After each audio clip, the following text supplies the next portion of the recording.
Good morning, it's MJ, and first, happy Halloween. I am just digging today. This is, as you guys, I'm sure for you as well, one of your most favorite holidays.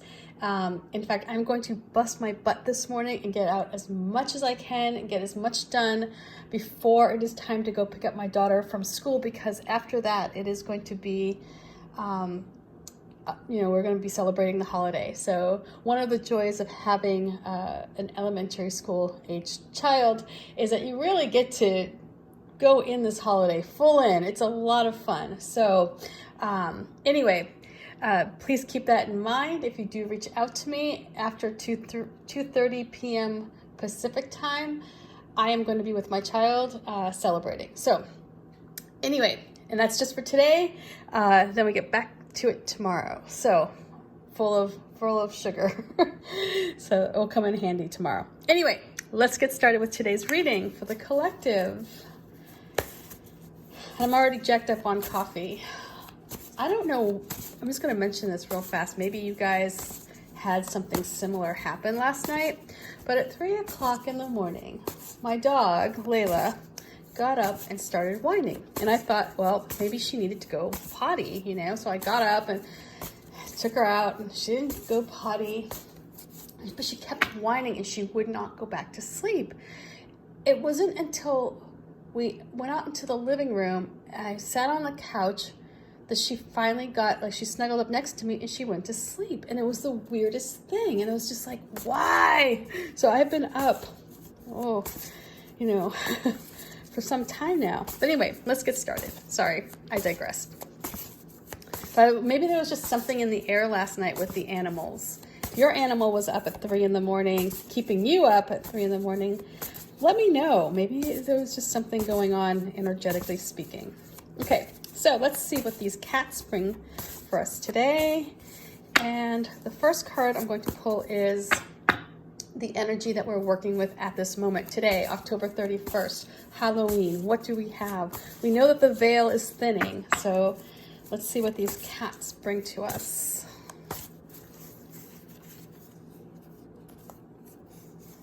Oops. Ooh. Lordy, sorry, my hands are so cold. I'm having a hard time using them this morning. Okay, so the 10 of Swords starts us off, and this is perhaps feeling a bit of betrayal. Perhaps this may be something to consider today if you're going into a situation where you have like an adversary at work. You may feel as though somebody stabbed you in the back. It's a very sad card. But there's also hope to this card, because you may feel as though you're hitting rock bottom. You may feel as though life is pretty damn difficult right now. And you know what? It's not that you're feeling it. If you're feeling it, it is. It's not, it's not subjective. If you're experiencing a lowness in your life, there's something going on.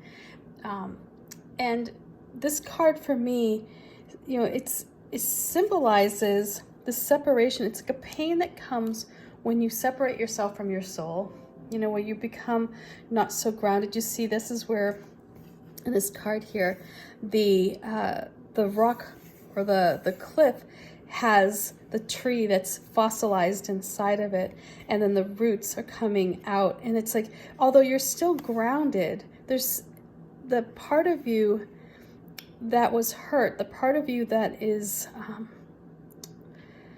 that's suffering the most is the part that's in the rock. And this is the part that has lost life, that's frozen in time. So with the message of this card, the 10 of Swords, it's that you still have within you this ability to grow. You still have this grounding that is for you if you want to tap into it. There is a light. This is, it is, again, a very painful and sad card. So let's see what external influence we have coming up as a result of this card.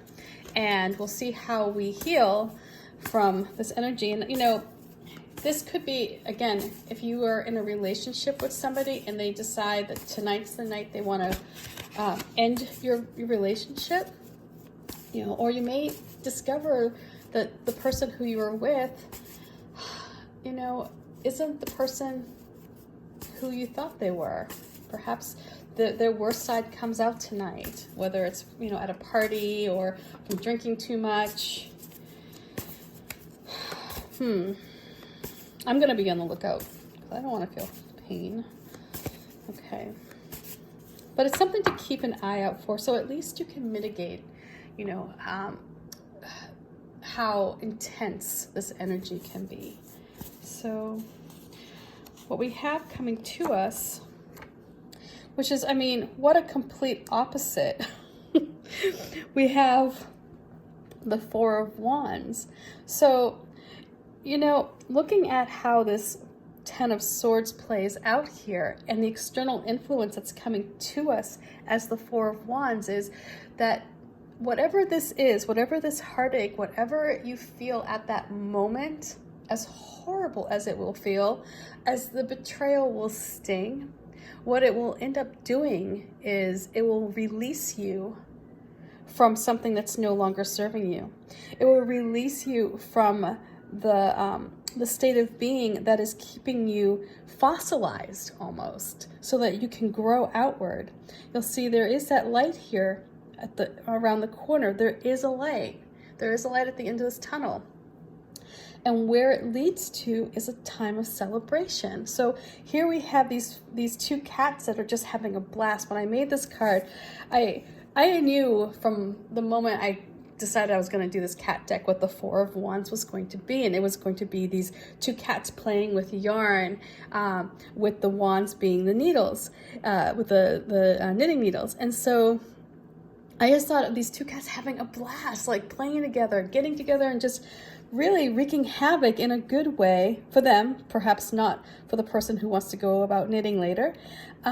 So that's what we have happening here, is that because of this separation, this split, so you know, as you can see here in this clip, because of that, you open up the channel to a new opportunity that will be one of happiness, and that will lead to happiness, and to lead to feeling you know, compatible with somebody in such a way that you just enjoy their company and you're just having a great time. So although you may be feeling the sting right now, keep in mind what happens is, you know, with every ending, you know, a new beginning emerges, and that's what you're going to have. So whatever this was, you know, if you were in a relationship with somebody who maybe mistreated you or disrespected you once, let me tell you something. I in my 50 years, I have learned something or two about this. And I'm speaking to somebody in particular right now. If you had somebody in your life who you cared for, who disrespected you once and treated you less than the goddess that you are, chances are it will happen again. So take it as a warning, okay? So keep in mind, when you let go of this relationship, or if you let go of a painful, you know, experience, you will open up the door for somebody new to come in, and it will be a lot of fun, and you will have things in common, and life will feel good again. So let's see what advice these cats bring. Sorry, I got a little preachy. Ooh. But it is true, I tell you, people, you know, like Maya Angelou said, you know, people show you who they are, you know, listen to them. So, oh God, I just butchered her quote. Oh God, all right, never mind. But you get the idea. Oh, I need some more coffee, and I need some sleep. Wait, I can't have coffee and sleep, so I'm gonna have to choose. I'll have to choose coffee for today. Sorry. I'm guessing not many people are watching these videos anyway. Oh lordy, having one of those days. Okay, let's see what advice we have. So the Five of Cups here. So the Five of Cups comes in as the advice. And the focus this cat puts on what's missing, you know, it really takes away from all the good things that it has going on in its life. And so the message that these cats bring right now is, don't focus on what you're going to lose as a result of this painful time. Think about what you have to look forward to once you begin the healing process, because you have so much more out there. You have so much more going for you. You know, it's like you're not done yet. Just because you've experienced a loss, it does not mean that you don't have a big heart to share with somebody else. And so focus on what you have. Focus on being a friend to yourself first. If you can't be a friend to yourself, then you can't be a friend to anybody else. You know, if you don't love yourself, I know it's so cliche. Oh, you know, if you don't love yourself, you can't love anybody else. But you know what? It's kind of true. If you allow somebody, to just disrespect you, in a sense, you disrespect yourself. And so this is the message here. And at the center, there's hope in that once you get over this rough patch, once you get over, the hurt, and you allow yourself to heal and to grow and become stronger as a result of it, life just becomes so much better. So for this 5 of Cups here, you can see the sun that's coming up on the horizon, and it's shining a light on these 2 cups that are just overflowing with milk. And that's, for me in this card, the milk of resources and love and just, abundance and everything that, I think a cat might want, I mean, in that they have plenty there. Don't focus on what's missing, please. You can see that the clouds are parting, the sun is rising. There is something of value over here. You just need to redirect your attention in that direction. So anyway, I hope this reading makes sense, and I am going to get right back to shipping so I can get my day moving. And once I get moving, maybe I will wake up. So peace for now. Bye, and happy Halloween. Much love, much love. I hope you all get really big candy bars. Bye.